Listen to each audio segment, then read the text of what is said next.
Baik, Assalamualaikum warahmatullahi wabarakatuh. Kembali lagi di video perkuliahan mata kuliah AI dan Data Analytics. Kali ini kita akan membahas step by step analisis statistik berdasarkan file CSV menggunakan bahasa pemrograman Python dan beberapa library dalam Python, terutama Pandas ya, seperti itu. Pada materi ini, analisis statistik yang bakal dilakukan adalah analisis statistik yang teman-teman sudah pelajari sebelumnya ya, yaitu statistik deskriptif dan juga statistik inferensial. Secara konsep, teman-teman apabila lupa lagi ya, silahkan dicek lagi aja materi yang sudah saya share. Nah, di tahap pertama tentunya kita harus upload ya file CSV-nya terlebih dahulu, di mana kita akan coba menganalisis secara statistik um, dataset yang di video paling awal terkait export dan import file, dan di situ kita akan menganalisis ada informasi apa saja sih di dalam data tersebut. Nah, tahap awalnya kita harus import dulu librariesnya ya, pandas SPD. Jadi PD ini menjadi sebuah variabel yang menggambarkan library pandas seperti itu. Itu bebas kalian mau namai apa saja juga.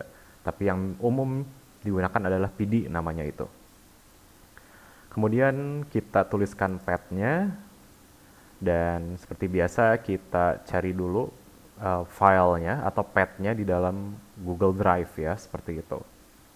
Di sini ada data penjualan produk yang sudah beberapa video sebelumnya kita coba olah. Kita kopikan path-nya.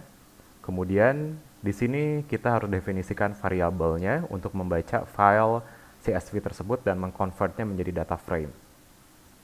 Sebelumnya kita menggunakan variabel dengan nama ds_df ya. Saya kali ini akan gunakan nama df saja. Ya, supaya membuktikan bahwa variabel itu bebas sebenarnya namanya itu gimana kalian. PD read CSV dalam kurung path. Kemudian, ini harusnya dataset ya, dataset. Kemudian df-nya baru kita bentuk data frame-nya,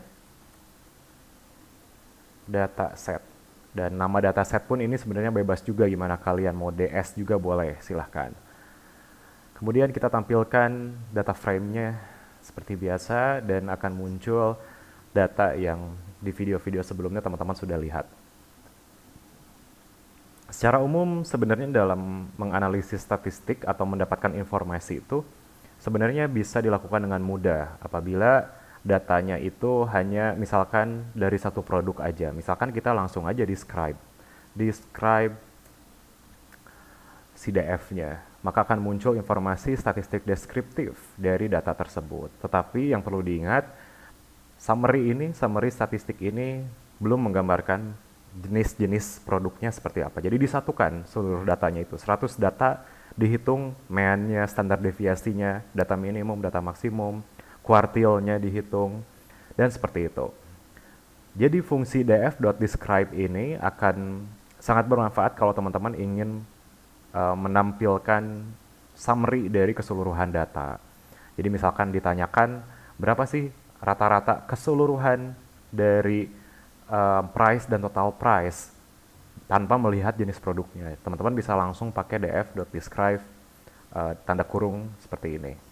Bisa didapat bahwa rata-rata price-nya itu adalah 15 atau dalam satuan mata uang ya, bisa 15 dolar, 15 pounds dan lain sebagainya macamnya, dengan rata-rata total price atau omset yang didapat itu 86 satuan mata uang. Nah, ini keseluruhan. Tetapi teman-teman harus bisa untuk mengelompokkan. Misalkan teman-teman mau menganalisis data B saja, data C saja, data A saja. Nah, itu teman-teman harus bisa. Di video-video sebelumnya kita kan sudah belajar grouping dan juga aggregation, seperti itu. Nah, teman-teman pun sudah coba mengurutkan ya data-datanya seperti apa. Misalkan teman-teman ingin tahu di waktu kapan misalkan penjualan atau omset tertinggi itu terjadi. Teman-teman tentunya tinggal tuliskan saja, buat variabel baru df2 misalkan, kemudian panggil variabel utamanya, data frame utamanya df, kemudian df produk si nama kolomnya, kemudian sama dengan A. Atau misalkan kapan sih kita pengen tahu nih ya, misalkan ya, pengen tahu produk A tuh kapan penjualan paling tingginya itu, omset paling tingginya kapan. Tinggal tuliskan seperti ini, DF2 sama dengan DF, terus dalam kurung siku yang menggambarkan array, kemudian kita definisikan, kita ingin menampilkan produk A saja. Kemudian kita tinggal mengurutkannya saja kalau pengen tahu kapan waktu si produk A ini penjualannya yang paling tinggi. Sort values, kemudian total price ya. Sort values berdasarkan total price. Kemudian kita tuliskan, ini dihapus lagi, koma, ascending false. Tutup kurung, dan misalkan kita ingin tampilkan secara langsung, maka akan tampil bahwa omset tertinggi pada produk A itu terjadi ketika waktu ini ya. Jadi 1 Desember 2023 dengan waktu sekian, seperti itu. Ini adalah penjualan tertinggi pada produk A. Nah, misalkan ingin melihat produk atau omset tertinggi itu kapan dari keseluruhan jenis produk, ya kita tinggal ganti saja DF2-nya dengan DF biasa saja. Maka nanti kita akan muncul ternyata produk C ya, yang penjualannya itu paling tinggi di tanggal 17 bulan Februari. Ingat, format tanggal dalam pemrograman Python atau library Pandasnya itu format internasional. Seperti itu ya. Jadi tahunnya di awal, tanggalnya di akhir. Hati-hati dalam membaca tanggalnya ya, seperti itu. Nah, itu adalah informasi yang apabila kita ingin ketahui itu, kapan tuh total price tertinggi yang didapat oleh si perusahaan. Nah, kita bisa jawab dan juga kita bisa gunakan fungsi seperti ini. Dan nanti kita bisa tinggal, oh ternyata di transaction time waktu tertentu, 17 Februari 2023 dengan waktu sekian, jam 19 malam. Nah, seperti itu. Jadi seperti itu, kalau mau diganti jadi B, ya tinggal ganti aja B, seperti itu. Oke, jadi itu adalah fungsi-fungsi yang teman-teman bisa gunakan untuk menganalisis data berdasarkan kelompok tertentu. Atau teman-teman ingin mengetahui total price atau nilai tertinggi itu terjadi pada waktu kapan tuh, ya tinggal pakai aja sorting gitu ya, sort values, fungsi sort values ini. Oke, selanjutnya. Misalkan kita ingin mengetahui jumlah omset penjualan berdasarkan jenis produk. Ini pun teman-teman sudah pelajari seharusnya ya. Tinggal DF2 atau definisikan variabel baru oleh teman-teman. Tadi DF2 udah didefinisikan. Kita definisikan variabel baru DF3 dengan fungsi DF variabel utamanya group by. Kemudian teman-teman di sini ingin menampilkan omset penjualan berdasarkan jenis produk. Jadi total omset keseluruhan per jenis produk. Ini teman-teman di video sebelumnya udah pernah lihat mungkin ya. Kita ingin mengelompokkan berdasarkan kolom produk. Kemudian kolom produk tersebut ingin dikelompokkan berdasarkan total price. Seperti itu. Kemudian tambahkan .sum. Dan kemudian kita panggil kembali DF3-nya. Maka di sini akan muncul total price dari masing-masing produk. Tetapi terkadang ya kalau lihat angka gini nggak enak ya, enaknya divisualisasikan. Nah, kita akan coba visualisasi ini. Nah, kita akan coba visualisasikan secara sederhana. Ada library khusus untuk memvisualisasikan data dalam Python. Namanya adalah matplotlib. Cara untuk mengimport library tersebut adalah dengan menuliskan import matplotlib.pyplot splt. Nah, plt ini ya biasanya nama variabel dari matplotlib ini. Kemudian import juga numpy snp. Jadi NumPy ini biasanya untuk processing angka-angka numerik seperti itu. Jadi operasi-operasi seperti pangkat, akar itu bisa menggunakan NumPy. Jadi banyak sekali library yang digunakan pada data analytics. Tetapi yang paling umum itu biasanya ya tadi Pandas, Matplotlib untuk visualisasi dan NumPy untuk processing angka-angka secara numerik seperti itu. Nah, kemudian untuk memplottingnya, ini teman-teman perlu perhatikan juga bahwa di sini kita akan menggunakan library Matplotlib. Pertama-tama kita definisikan dulu ukuran dari si grafiknya, panjang kali lebarnya itu berapa. Dengan PLT kita panggil si fungsi atau library Matplotlib-nya, PLT, definisikan figur, lalu tanda kurung, dan tuliskan fixed size. Atau yang dalam library PLT atau Matplotlib, fixed size ini menentukan ukuran dari si grafiknya. Misalkan kita tuliskan 8,5, panjang 8, lebar 5, seperti itu. Nah, setelah kita definisikan ukuran dari si grafiknya, kemudian kita plot menggunakan diagram batang. Kenapa? Karena di materi-materi sebelumnya, di bagian visualisasi data terkait pemilihan grafik-grafik, kita sudah membahas tips and triknya seperti apa. Kita bisa lihat di sini, tipe datanya adalah kategorikal, di mana kategorinya berdasarkan produk A, produk B, produk C. Sehingga lebih baik menggunakan diagram batang. Nah, sumbu X-nya itu pasti produk ya, produk A, B, C. Dengan sumbu Y adalah total price-nya. Sehingga kita tinggal definisikan saja fungsinya, plt.bar. Jadi bar ini adalah untuk memanggil diagram batangnya. Dalam kurung, nah formatnya kita harus definisikan sumbu X-nya dulu. Nah, di sini kalau kita diamkan, kursornya akan muncul ini. Formatnya seperti apa. Nah, kita harus memasukkan array. Jadi array ini tuh adalah format data yang ciri khasnya itu dalam bentuk kurung siku seperti ini ya, kurung kotak seperti ini. Nah, dalam array-nya atau sumbu X-nya, kita harus definisiin apa aja sumbu X-nya. Udah jelas dong, produk A, B, C. Kita tinggal masukkan aja A, B, C. Jangan lupa diberikan tanda kutip. Kenapa? Karena dia bersifat string datanya itu. Jadi bukan data numerical. Kemudian koma, jadi A, B, C ini adalah satu kesatuan.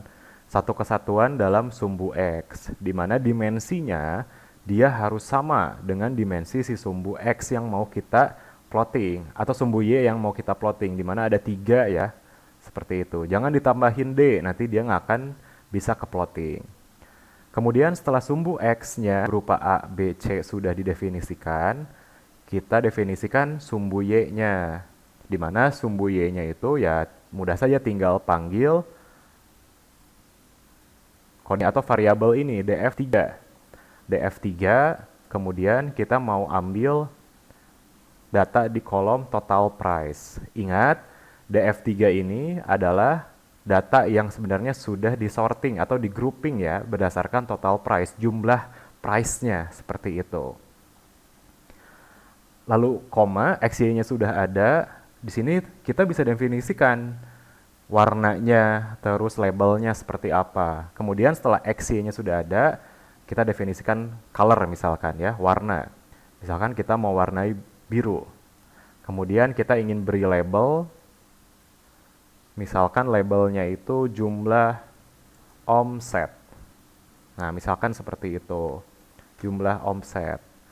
Nah, kemudian kita juga biasanya definisikan alfanya. Alfa itu ketebalan warnanya. Misalkan ketebalan warnanya 0,5. Range-nya 0 sampai 1 ya. Kalau 0 itu nggak akan kelihatan warnanya itu. 0,1 itu paling tipis biasanya itu. Atau 0,01 juga boleh dicoba. Kemudian setelah itu kita kembali, misalkan kita ingin tambahkan judulnya, judul si grafiknya, PLT title. Nah, misalkan kita tambahkan data omset per jenis produk, misalkan seperti itu ya, bebas gimana kalian. Kemudian kita berikan label di sumbu X-nya, plt.xLabel, itu perintahnya. Dalam kurung misalkan nama sumbu X-nya adalah jenis produk. Kemudian sumbu Y-nya, plt y label, itu adalah omset misalkan seperti itu. Kemudian kita berikan tight layout supaya dia fitting, layoutnya itu fit terhadap secara otomatis gitu ya, fit atau menyesuaikan ukurannya itu si diagram batangnya. Kemudian PLT legendnya di on kan ya, jadi perintah ini untuk menampilkan legend atau legenda dalam grafiknya. Kemudian terakhir PLT show untuk menampilkan grafik secara keseluruhan. Kita coba run, maka akan muncul data seperti ini. Jadi lumayan seru lah ya untuk ngegambar, ngoding lumayan seru lah ya buat anak teknik industri. Penting juga untuk memvisualisasikan data. Oke, setelah sum atau jumlah, kayaknya nggak afdol kalau belum nampilin data mean ya, rata-ratanya. Kita bisa lihat di sini ya, tinggal copyin aja, kita ganti nama variabelnya jadi df4, terus sumnya kita ganti dengan mean, seperti itu. Maka nanti akan muncul nilai rata-rata dari produk A, B, C, nilai rata-rata omsetnya ya, untuk masing-masing jenis produk. Kemudian kita ingin memvisualisasikan lagi rata-rata omsetnya itu seperti apa. Nah, sebenarnya ya tinggal di-copyin aja sih untuk datanya itu. Kita bisa copyin yang di atas, yang jumlah ya, ke sini. Nah, tapi hati-hati di sini ini masih df3, ganti saja jadi df4. Seperti itu. Dan juga ganti juga nih nama label-labelnya, rata-rata. Data rata-rata omset per jenis produk. Rata-rata omset. Oke. Dan akan muncul seperti ini. Ada legendnya ya di sini, rata-rata omset. Nah, kita sudah plotting nih ya rata-ratanya, tapi kayaknya kurang afdol, kayaknya kurang srek gitu ya kalau kita enggak tampilin rata-rata keseluruhan di grafiknya. Nah, untuk itu kita harus definisikan mean keseluruhannya dulu ya, atau rata-rata keseluruhannya nih dari 100 data. Supaya apa? Supaya kita tahu produk mana nih yang rata-ratanya di bawah rata-rata atau di atas rata-rata. Itu penting banget dalam analisis statistik. Otomatis kita harus modifikasi lagi nih codingnya itu. Pertama, kita harus hitung meannya. Mean dari NP, misalkan DF, data utamanya ya, DF total price. Nah, seperti itu. Kenapa di sini berubah jadi NP? Jadi untuk menghitung mean biasanya digunakan library NumPy. Seperti itu. Nah, NP mean ini adalah perintah dalam library NumPy, sehingga harus didefinisikan. Dan di sini kita ingin merata-ratakan total keseluruhan atau rata-rata keseluruhan dari omsetnya seperti apa. Oke, masalahnya mean ini dimensinya 1 ya, 1 kali 0. Sedangkan di sini adalah 3 ya dimensinya itu. Sehingga kalau misalkan kita definisikan nih, misalkan mean langsung diplotting ya, misalkan mean plotting dengan produk. Misalkan sumbu X-nya produk, sumbu Y-nya mean. Itu nggak akan bisa. Kenapa? Karena mean ini nilainya tunggal. Ya jelas tunggal karena ya rata-rata dari keseluruhan produk nilainya cuma satu pasti. Untuk itu kita harus duplikasi supaya dimensinya sama nih antara mean dengan banyaknya produk. Produk ada 3, mean pun dimensinya harus 3 juga supaya dia bisa diplotting. Caranya adalah dengan kita em, bikin variabel baru lah ya, mean 1. Nah, misalkan di sini kita definisikan npmt, di mana di sini mt-nya itu bernilai 3. Jadi kita ingin membuat sebuah array yang datanya ada dimensinya 3, sama seperti banyaknya produk. Kemudian data mean yang kosong tersebut, dimensi yang kosong tersebut diisi oleh nilai mean yang sudah kita hitung. Jadi simpel seperti itu. Sudah, jadi dengan perintah ini, nilai rata-rata dimensinya sudah 3. Jadi misalkan rata-ratanya 10 nih ya, saya tulis di sini ya, misalkan rata-ratanya 10. Rata-rata sama dengan 10. Itu dimensinya masih 1, tapi dengan perintah yang di atas, maka dimensinya itu akan sama dengan banyaknya jumlah si produk. Jadinya 10, 10, 10. Seperti itu. Semoga bisa dimengerti ya. Oke, selanjutnya kita pengen plotting nih, pengen tahu mana yang rata-ratanya di atas, mana rata-ratanya di bawah dari masing-masing jenis produk. Nah, di sini kita harus pakai diagram garis ya, seperti itu. Sehingga fungsinya adalah plt.plot. Dan ini akan otomatis ngeplotting garis. Kemudian sama, kita harus definisikan sumbu X-nya. Sumbu X-nya masih sama, yaitu jenis produk. Kemudian kita ingin ngeplotting sumbu Y-nya berdasarkan mean 1 ya, seperti itu. Yaitu nilai rata-rata yang dimensinya sudah 3, sama dengan banyaknya produk. Lalu kita definisiin warna dari garisnya, color black. Kemudian labelnya rata-rata keseluruhan. Rata-rata omset keseluruhan. Kemudian kita berikan marker ya, supaya ada tandanya dia dari produk mana dan produk mana. Marker sama dengan 0. Sama dengan O gitu ya. Nanti kita bisa lihat implikasinya di mana. Seperti itu. Oke. Selanjutnya kita harus definisikan ininya ya, labelnya ya. Bukan labelnya, alfanya ya, ketebalan dari si garisnya. Alfa sama dengan 0,1 atau 0,5 lah ya. Kita coba play atau run, maka akan muncul seperti ini. Nah, kita bisa lihat nih, ternyata produk C ini penjualannya sebenarnya di atas rata-rata. Justru produk A dan B itu di bawah rata-rata ya, seperti itu. Nah, ini bisa menjadi analisis kalian. Apa yang menyebabkan produk A dan B ini di bawah rata-rata, padahal jumlahnya ini dia lebih besar daripada produk C. Nah, itu kalian harus bisa analisis. Tadi di video sebelumnya saya udah coba jelaskan, itu disebabkan oleh variansi. Produk C itu variansinya sangat tinggi. Nah, seperti itu. Sehingga gap-nya atau ya penjualannya seasonal lah ya, atau musiman biasanya itu. Bisa musim tertentu dia tinggi banget, musim tertentu dia rendah banget. Sehingga menyebabkan variansinya tinggi, dan otomatis dengan gap yang sebesar itu rata-ratanya akan juga ikut tinggi. Nah, itu harus didefinisikan oleh teman-teman. Jadi kemampuan analisis atau interpretasi dari grafik, dari hasil, dan lain sebagainya macamnya itu teman-teman harus miliki. Sebagai orang teknik, itu teman-teman harus bisa menginterpretasikannya dengan baik. Karena kita bekerja nanti, itu nggak jauh-jauh dari angka.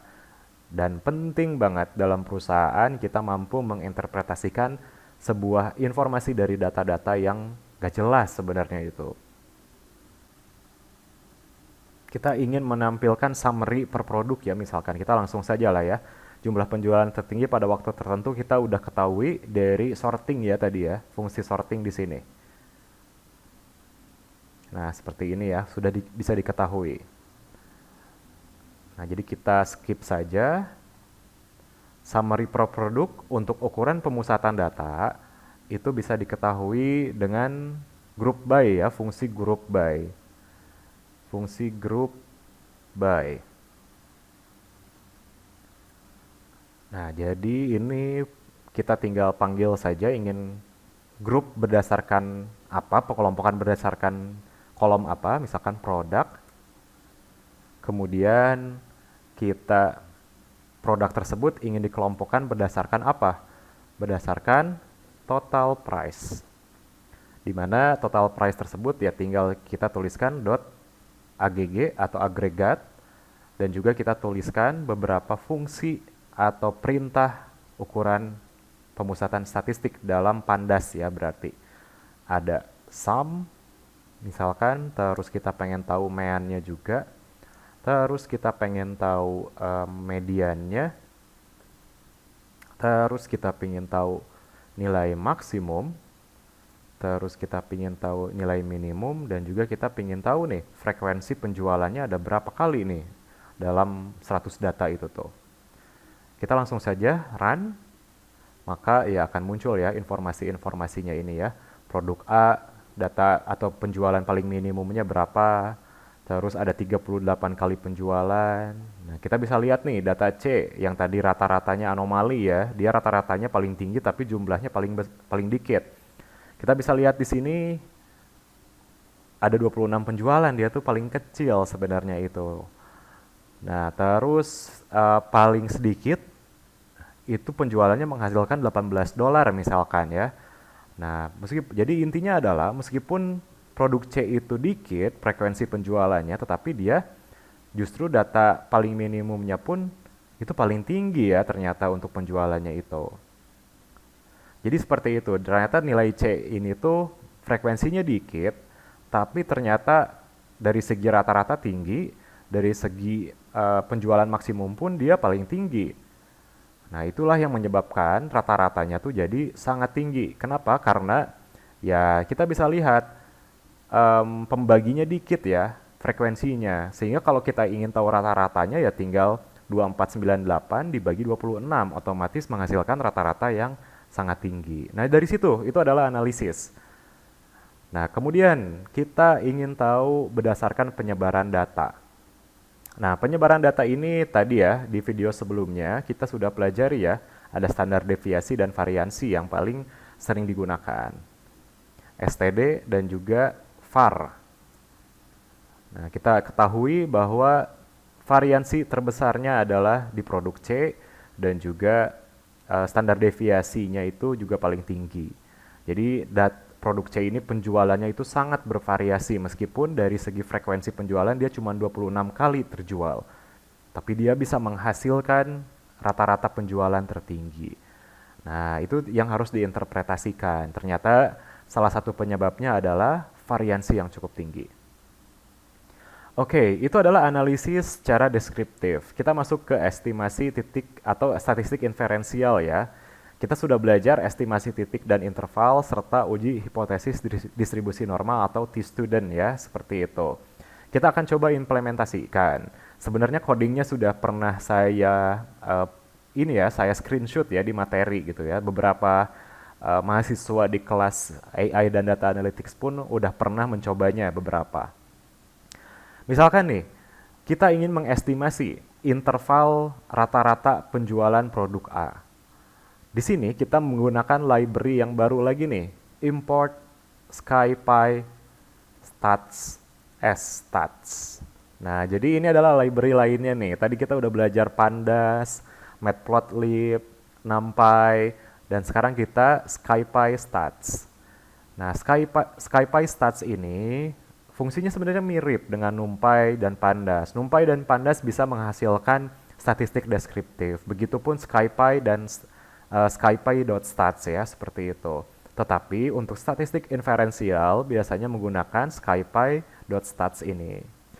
Lalu kita definisikan variabelnya sebagai stats. Jadi stats ini untuk memanggil ya variabel dalam library atau memanggil library dalam SciPy stats seperti itu. Nah, kita bisa lihat di sini, ini adalah rumusnya ya untuk mengestimasi interval rata-rata dari penjualan produk A atau interval rata-rata pada distribusi T. Kenapa digunakan distribusi T? Karena datanya adalah data sampel ya, seperti itu. Kenapa data sampel? Kita bisa lihat data penjualannya di sini ada 100 dan juga kita bisa lihat enggak setiap waktu dia ambil. Nah, dia cuma ambil data tahun 2023 aja. Kemungkinan besar ya ada data lainnya yang sebenarnya dia nggak ambil, sehingga kita bisa asumsikan bahwa dataset ini adalah dataset sampel. Misalkan kita secara khusus ingin mengetahui omset penjualan produk A. Nah, kita bisa lihat di sini, produk A itu kita sudah definisikan sebenarnya, atau kita bisa definisikan kembali nih di DF2. Sebelumnya kita ingin melihat produk B saja, kemudian kita ubah menjadi produk A. Nah, sehingga kita bisa menggunakan variabel DF2 untuk menguji statistik inferensialnya atau menguji interval rata-ratanya seperti apa. Di sini kita bisa lihat di sini ada nilai SEM atau standar error mean, di mana kita harus hitung ini dulu supaya bisa kita mengestimasi nilai intervalnya. Oke, pertama-tama kita harus hitung dulu standar deviasinya ya, standar deviasi dari data penjualan produk A. Ini bisa menggunakan library NumPy atau kita panggil menggunakan variabel np.std, di mana kita ingin mengetahui dari DF2 kolom total price. Kemudian di sini kita harus definisikan degree of freedom-nya atau derajat kebebasannya sebesar 1 biasanya itu. Kemudian setelah itu kita harus hitung rata-ratanya ya, di mana rata-rata ini adalah X-bar-nya ya. Standar deviasi ini adalah S-nya atau tau-nya. Tau digunakan kalau misalkan kita menggunakan data populasi. Jadi untuk menghitung SEM kita menggunakan rumus yang S per akar N ini. Kita hitung mean-nya. Kalau tidak salah mean sudah didefinisikan ya di atas. Kita coba pakai mean 3 saja. Nama variabelnya. Tuliskan np mean lalu df2 total price. Kita ingin tahu rata-rata dari df2, di mana df2 itu di atas untuk mendefinisikan penjualan untuk produk A saja. Kemudian kita tinggal hitung nilai SEM-nya, ST standar deviasi dibagi NP SQRT. SQRT ini adalah untuk akar ya. Jadi sama seperti di Microsoft Excel ya, seperti itu. SQRT sebanyak sampel produk A berarti ya, N-nya itu. Berarti kita tinggal definisikan saja fungsi len. Len itu adalah length ya, panjangnya atau banyaknya data produk A di DF2. Length DF2 total price.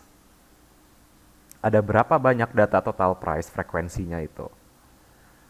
Nah, setelah itu kita ingat bahwa di nilai T ini adalah nilai T tabel, bukan T hitung.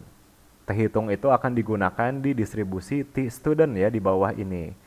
Nah, ini adalah T tabel sehingga kita harus ngecek ke tabel distribusi T. Daripada ngecek manual, capek-capek ya, mending kita langsung definisikan saja di sini. Dan menggunakan SciPy Stats, ini bisa secara otomatis kita mendapatkan nilai T tabel dengan kriteria tertentu.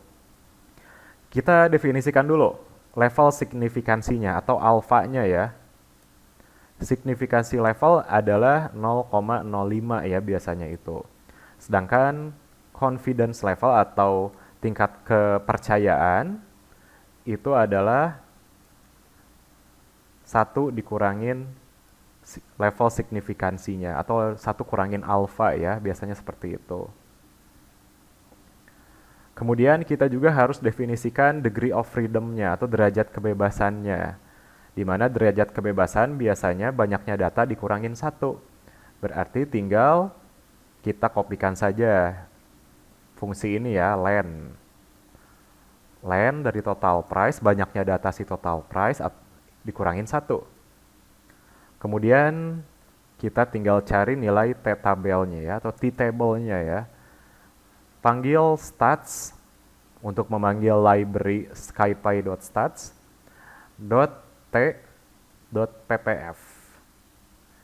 Kemudian kita definisikan atau kita masukkan rumus yang biasanya dilakukan gitu ya, yang biasa dilakukan untuk mencari distribusi T, yaitu 1 tambah confidence level, kemudian dibagi 2. Kemudian kita harus masukkan degree of freedom-nya. Jadi teman-teman mungkin udah belajar di mata kuliah statistik bagaimana membaca tabel distribusi ya. Harus ada derajat kebebasan dan juga harus ada confidence level-nya. Seperti itu. Kemudian kita hitung intervalnya. Interval yang pertama itu berarti kan ini ya, rata-rata ditambah atau rata-rata plus minus ya. Berarti kan rata-rata plus dan rata-rata minus T kali SEM. Kita tinggal masukin rumus ini saja. Berarti kita tinggal masukin dalam kurung atau mean 3 ya, dikurangin dalam kurung T table dikali SEM. Sedangkan untuk interval yang 2 itu tinggal kopikan saja, diganti dengan tanda plus, dan intervalnya tinggal diganti interval 2. Kemudian baru sudah selesai, kita untuk menampilkan output, kita tambahkan kalimat ya, interval rata-rata omset produk A adalah, koma, kita tampilkan interval 1 sampai dengan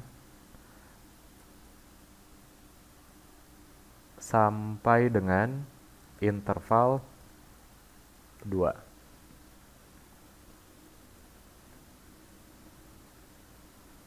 Oke, kita coba run.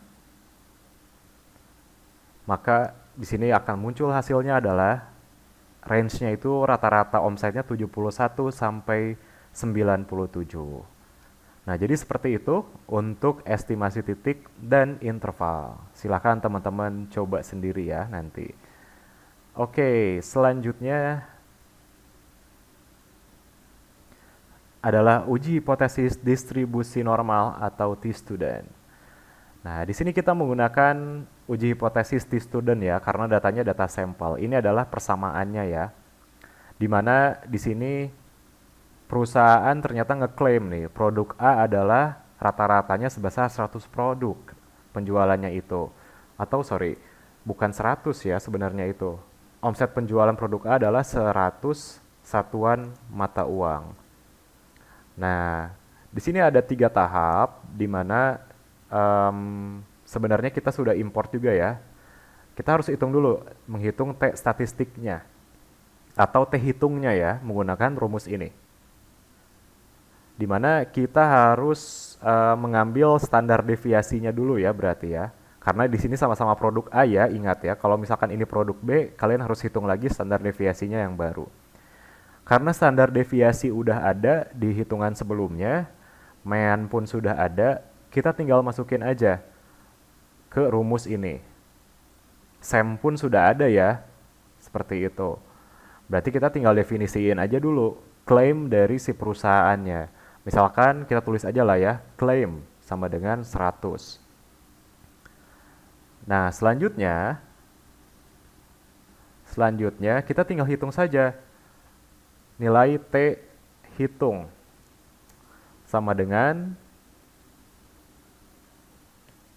mean 3 dikurangin claim. Mean 3 bertindak sebagai X bar, sedangkan claim sebagai mu-nya ya, seperti itu. Oke, ini K-nya besar ya, kita kecilin. Jadi case sensitif nih, hati-hati kalau typo. Tinggal dibagi dengan SEM, karena semuanya sudah dihitung di program yang sebelumnya. Jadi ini saling berkesinambungan kalau dalam Google Colab tuh. Kemudian setelah T hitung didefinisikan programnya, kemudian kita hitung nilai kritisnya, nilai T tabel statistiknya. Nah, di sini teman-teman harus hati-hati, di mana kita bisa sebenarnya secara langsung menghitung dua variabel sekaligus. Caranya adalah seperti ini, nilai kritis bawah, koma, nilai kritis atas, sama dengan di sini kita gunakan library scipy.stats ya, melalui variabel stats untuk memanggilnya. Stats.t.ppf, kemudian kita tinggal masukkan saja signifikansi levelnya menggunakan kurung siku ya, sign level dibagi 2, kemudian 1 kurang sign level dibagi 2. Jadi secara otomatis dalam perhitungan ini meskipun nggak pakai kurung, dalam Python akan memprioritaskan pembagian dulu sebelum pengurangan. Jadi aman. Kemudian kita definisikan degree of freedom-nya, df sama dengan len df2, kemudian total price dikurangin 1.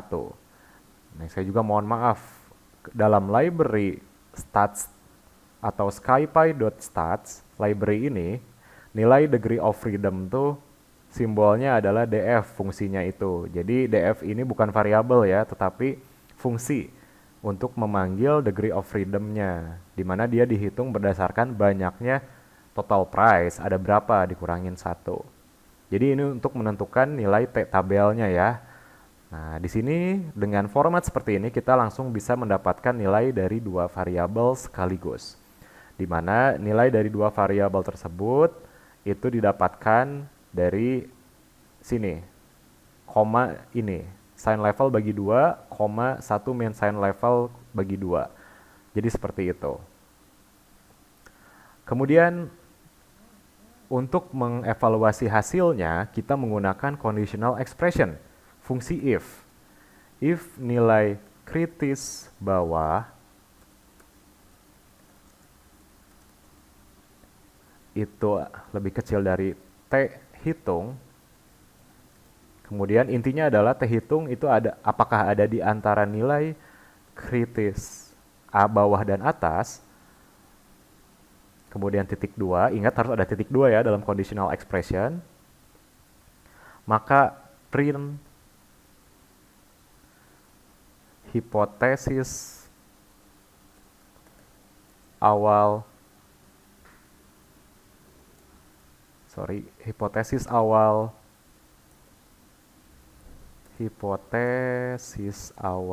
atau H0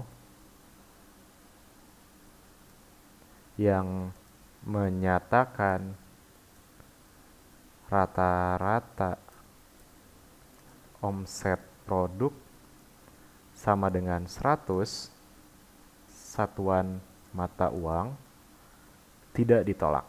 Intinya adalah hipotesis awal ya nggak ditolak lah ya, seperti itu. Kemudian kita tambahkan fungsi else, titik 2, jika tidak, maka ya kita tinggal copyin aja lah ya biar cepat. Hipotesis awal bla bla bla bla bla bla ditolak, klaimnya ditolak. Kemudian ya sudah, tinggal output lainnya ya, kita ingin menampilkan nilai-nilai statistiknya. Nilai T hitung adalah koma T hitung. Kita memanggil variabel T hitung, kemudian nilai kritis bawah dari T tabel adalah nilai kritis bawah. Kemudian kita tinggal copy saja biar cepat, atas nilai kritis atas.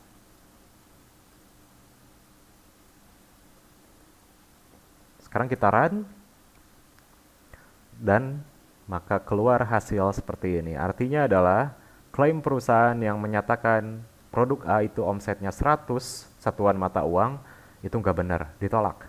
Karena ya nilai T hitungnya itu ada di luar dari nilai kritis ya, baik itu nilai kritis bawah atau nilai kritis atas. Tidak berada di antara nilai kritis bawah dan kritis atas. Oke, jadi itu saja untuk pemrograman atau analisis statistik berdasarkan file CSV yang di video awal banget itu kita hasilkan.